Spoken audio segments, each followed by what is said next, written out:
মোৰ দেশ কবি হীৰেণ ভট্টাচাৰ্য। মোৰ প্ৰাণৰ প্ৰাণৰ মোৰ গানৰ গানৰ মোৰ দেশ। মোৰ প্ৰতিটো কামেই মোৰ প্ৰতিটো চিন্তাই এই দেশৰ বুকুত ৰচে খোজ সোণোৱালীৰ ভৱিষ্যতৰ সপোন।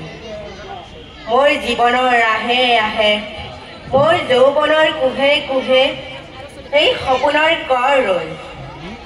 দেখে দেখে দেশ আছে এনে বহু দেশৰ অৰঙে দৰঙে মই ঘূৰিছোঁ। বহু বন্ধুৰ সৈতে হাতে হাতে হাত ধৰি ফুৰিছোঁ।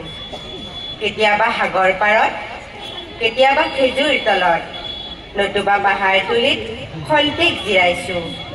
বন্ধুৰ সৈতে প্ৰাণ খুলি প্ৰাণৰ কথা পাতিছোঁ। তাৰপিছত আকৌ আৰম্ভ কৰিছোঁ নতুন যাত্ৰা। এনে বহু যাত্ৰাৰ শেষ মোৰ দেশ, যাৰ বুকুত উমে মুখ দি যায় ভাল পোৱাৰ আনন্দ, যৌৱনৰ প্ৰাচুৰ্য, জীৱনৰ নতুন অৰ্থ।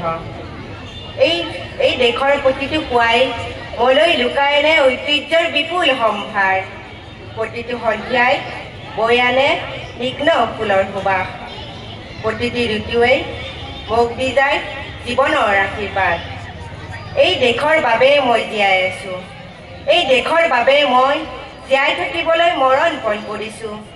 ৰনোৱা বনোৱা হালোৱা এই সকলোৰে মাজত মই আছোঁ মোৰ দেশৰ বাবে।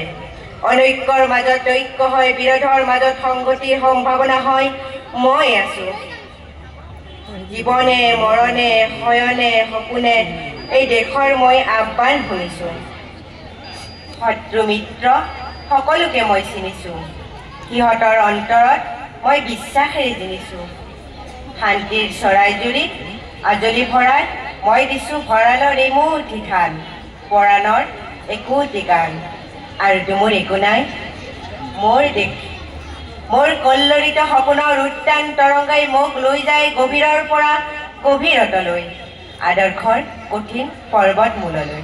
ধন্যবাদ।